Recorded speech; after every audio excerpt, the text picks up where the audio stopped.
Както всяка друга област на живота, медицината също се стреми да постигне няколко важни цели. Да се работи прецизно, прегледите и процедурите да се извършват бързо, да не струват скъпо и да не бъдат болезнени за пациента. В акушеро-гинекологичната практика все повече започва да си пробива път така наречената офис хистероскопия, която се прилага при диагностицирането на жени с стерилитет. Диагностичната офис хистероскопия е оглед на вътрешността на матката и цервикалния канал с помощта на оптичен телескоп, който е с диаметър едва около 3 мм. За проникването не се налага оперативна интервенция, нито поставянето на упойка. Болка няма или е минимална и цялата процедура трае броени минути. Процедурата може да се извършва и в извънболнични условия и не се налага пациента да бъде подготвен предварително. Хистероскопът е нашия стетоскоп, каза световноизвестният испански специалист в тази област проф. Серхио Хаимович на акушер-гинеколози от различни страни, които участваха в курса "Първи стъпки в офис хистероскопията". Курсът беше организиран от болница Надежда в София, чието специалисти са едни от пионерите на хистероскопията в България. Обучението имаше за цел да запознае с метода и да даде практически насоки на лекарите, които тепърва започват да практикуват офис хистероскопията без анестезия. All the doctors are afraid to start something new. That's why we teach them how safe it is. The thing is that when you do something like that with a patient that she's not asleep, don't worry. If you do something wrong, she will scream. So you have to get the skills to do it without pain. This is the more difficult part, and this is what we talk about just now, how to do it without pain. Because it's possible to do it without pain. You know, in all the university hospitals in Spain, there is a hysteroscopy unit that they perform office without anesthesia and with very high complex procedure, with complex pathology. I think that if we want to reach this point, we have to teach them to start and to feel confident. I told them, choose the first patient, not a complex patient. Don't take a patient that has no children. Take one that has children, so it's open, so it's easy to go inside without pain. After you try the first one, your patient, and you see that it's not painful, you will be more than happy to continue with that. Всяко едно начало е трудно. Мисля, че за всички колеги, които те първа се развиват в тази област, в началото ще има някакви известни спънки, но както казват колегите, които вече са напреднали, човек се развива опитвайки, така че няма да се отказваме. You must train your skills. You must be careful on the one side. You must be not have fear, but be very, very, very careful about what you do. But on the second side, your fear couldn't be big, couldn't grow, because if you have only fear, you don't do nothing. You don't do new methods. So this must be balanced. Лекторите и участниците имаха възможност да се запознаят с най-новата техника за офис хистероскопия и да упражнят уменията си на тренажори. В болницата гостува и създателят на един от най-известните тренажори – полският специалист доктор Анджей Замачински от университетската болница в Краков. Тренажорът, който той създава заедно с малка група ентусиасти, е уникален с това, че се приближава най-много до реалната среда. When the patient is awake, you cannot take 10 doctors to see the procedure because the patient will be already frightened. So I have realized that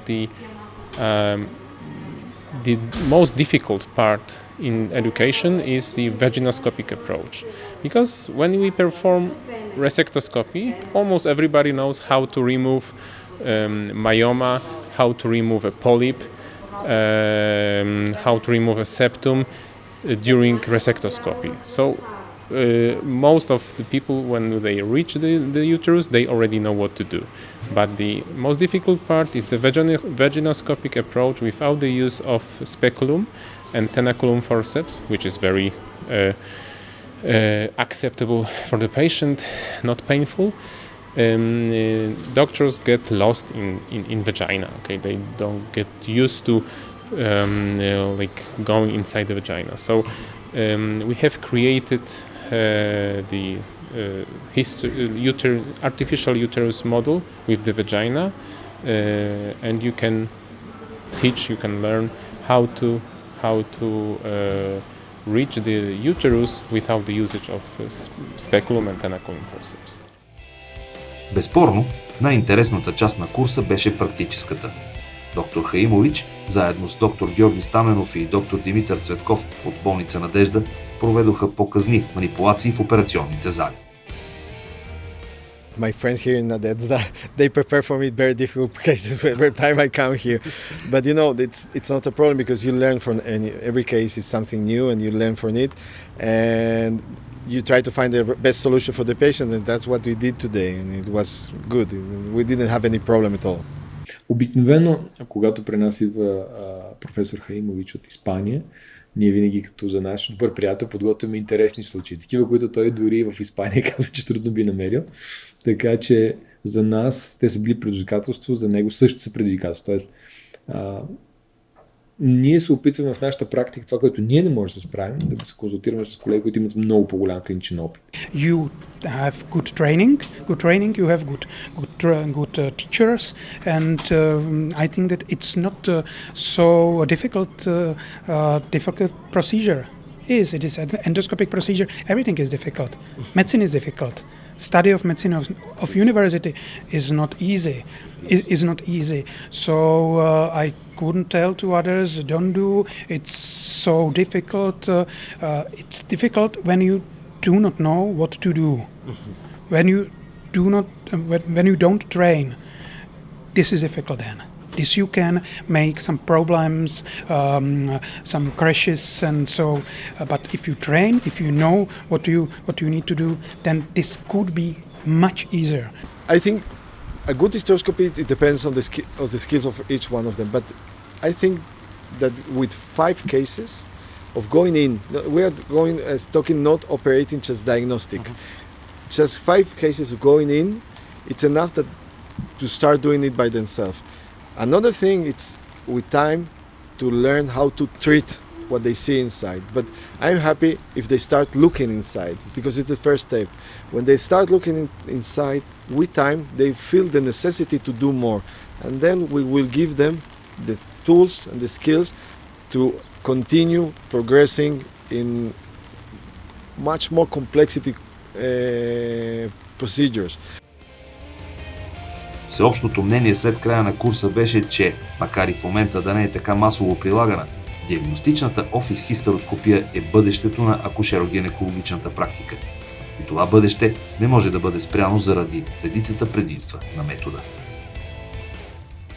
Липсата на анестезия, добрата диагностична и терапевтична насоченост, която се конкурира с оперативната хистероскопия, някои други рискове, които ги няма при офис хистероскопията, не на последно място бързото възстановяване и липсата на нужда от хоспитализация. Това са най-важните в крайна сметка условия, които интересуват нашите пациенти. От една хистероскопия ние може да добием информация както за възпаление на влагалището, от възпаление на влагалището дори, до патологични промени по шийката на матката и разбира се на маточната кухина. Тоест с един хистероскоп в кабинета си и с един ултразвук, буквално, лекаря може да постави диагноза. Може би няма да бъде пресилно в 85-90% от случаите. This technique should be available for all of the doctors, especially working in small places, far away offices, because this method is highly efficient in diagnostic and treatment. So then patients don't have to go to the reference centers, don't have to go to the university.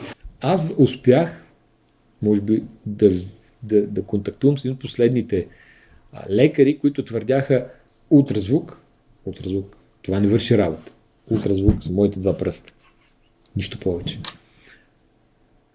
Аз съм виждал такива колеги. А сега, ако на един млад лекар някой му каже, че преглежда без ултразвук, ще изпадне в шок. Аз също. Не мога без моят ултразвук. Моите очи. И това, което каза доктор Хаимович, ако ултразвука са моите очи, хистероскоп е моят стетоскоп. What we are doing now to treat this kind of pathology, I think is the future. Because in the last 10 years, the development in hysteroscopy, it has been so big that today we can do procedures that years before it was impossible to think about doing them. Дори и участници в курса, които за първи път пипаха в ръцете си хистероскоп, след края бяха категорични, че масовото използване на офис хистероскопията без анестезия е само въпрос на време. Най-малкото, защото това ще бъде от полза на пациентите. А никой не би се отказал от нещо, което е удобно, ефективно, а и доста по-евтино.